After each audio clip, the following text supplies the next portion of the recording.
In today's video, I'm going to talk about what to do when you just can't seem to reduce those feelings of fear. Hi, I'm Christopher Paul Jones, the breakthrough expert. In a previous video, I talked about how to reduce the feelings when you're phobic, when you're anxious, when you're fearful. It's worth checking that video out if you haven't looked at it already. Now, what did I talk about? Well, I talked about firstly, when you have a phobia, when you have a fear, when you have these things going on, there'll be something going on in your body. There'll be some awareness, some tension, some feelings, and just be noticing that. And then what would happen if you made them smaller? What would happen to change them, to get rid of them? Now, in today's video, I'm going to talk about what to do if you can't manage to do that, because there's probably one of two things going on.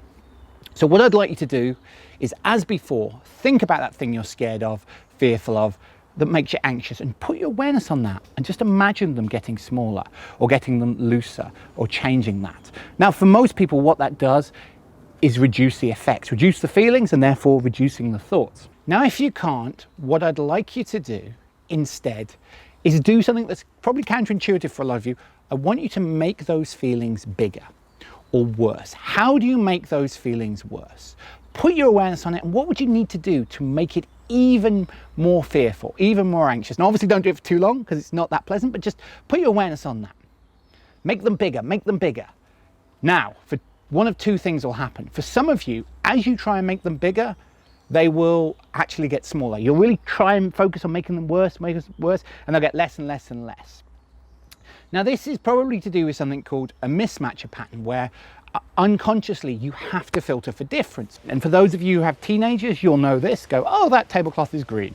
Oh, no, it's not. It's more of a turquoise, or whatever. Whatever it is, they will find the opposite. They will find a disagreement. It's just how they filter the world. And when you know how to speak to people like that, it can be very helpful. When you don't, it can be very frustrating. But when it comes to your fears, when it comes to your phobias, when it comes to your anxiety, if you imagine trying to reduce it, and instead it's getting bigger and bigger and bigger, do the reverse psychology, as they used to say. Imagine it getting bigger, and for a lot of people it will get smaller.